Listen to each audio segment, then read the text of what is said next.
దేశంలో కోవిడ్-19 కేసులు మరోసారి నెమ్మదిగా పెరుగుతుండడం ప్రజల్లోనూ, ఆరోగ్య వర్గాల్లోనూ ఆందోళన కలిగిస్తోంది. ముఖ్యంగా ప్రస్తుతం మారుతున్న వాతావరణ పరిస్థితుల వల్ల వచ్చే సాధారణ జ్వరాలు, ఫ్లూగా భావించి చాలామంది కోవిడ్ లక్షణాలను తేలిగ్గా తీసుకుంటున్నారని వైద్య నిపుణులు తీవ్రంగా హెచ్చరిస్తున్నారు.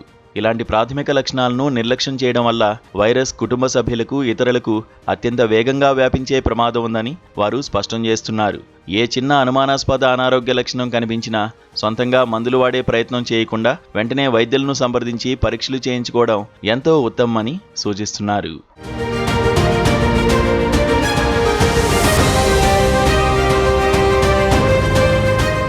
ప్రస్తుతం నమోదవుతున్న కేసులను పరిశీలిస్తే ప్రధానంగా తీవ్రమైన జ్వరం, నిరంతరాయంగా వేధించే పొడిదగ్గు, విపరీతమైన ఒళ్ళు నొప్పులు వంటి లక్షణాలు ఎక్కువగా కనిపిస్తున్నాయని వైద్యులు తెలిపారు. వీటితో పాటు తీవ్రమైన అలసట, గొంతు నొప్పి, వాసన లేదా రుచి తెలియకపోవడం వంటి లక్షణాలు కూడా తోడవుతున్నాయి.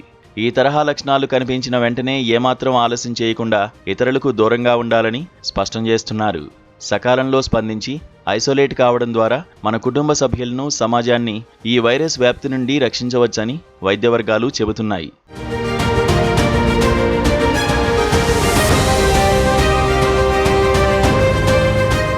ముఖ్యంగా వృద్ధులు, శ్వాసకోశ సమస్యలు, మధుమేహం, బీపీ, ఇతర దీర్ఘకాలిక వ్యాధులు ఉన్నవారు ఈ సమయంలో అత్యంత అప్రమత్తంగా ఉండాలని నిపుణులు హెచ్చరిస్తున్నారు. పండుగలు, శుభకార్యాలు, రద్దీగా ఉండే బహిరంగ ప్రదేశాలకు వెళ్లేటప్పుడు ఖచ్చితంగా మాస్కులు ధరించడం అత్యవసరమని గుర్తు చేస్తున్నారు. గతంలో పాటించిన శానిటైజర్ వాడకం, భౌతిక దూరం వంటి ముందస్తు జాగ్రత్తలను మళ్లీ రోజువారీ అలవాటుగా మార్చుకోవడం ద్వారా మాత్రమే ఈ కోవిడ్ ముప్పును సమర్థవంతంగా అరికట్టగలమని నిపుణులు చెబుతున్నారు.